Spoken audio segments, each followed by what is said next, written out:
Mika Salamanca, Brent Manalo, Bianca De Vera at Dustin Yu naghatid ng saya at kilig sa unang hirit. Umagang kay ganda talaga dahil good vibes agad ang dala ng kwadro sa kanilang mga fans. Todo ang energy sa studio ng unang hirit ngayong umaga dahil sa special na pagbisita ng cast ng The Secrets of Hotel 88.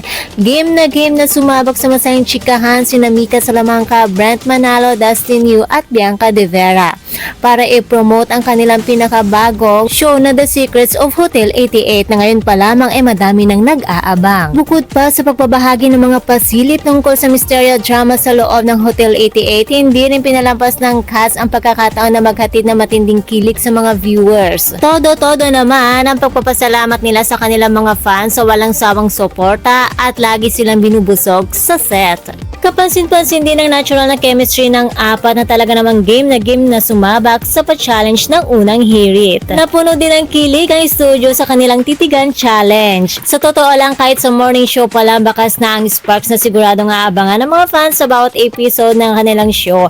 Mukhang hindi na misteryo nga aabangan natin kundi pati na rin ang mga posibleng real life kilig moments ng ating mga bida. Well, sana nga.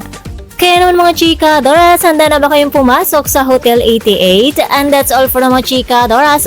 For more showbiz update, please don't forget to like, share, and subscribe my channel. Thank you for watching.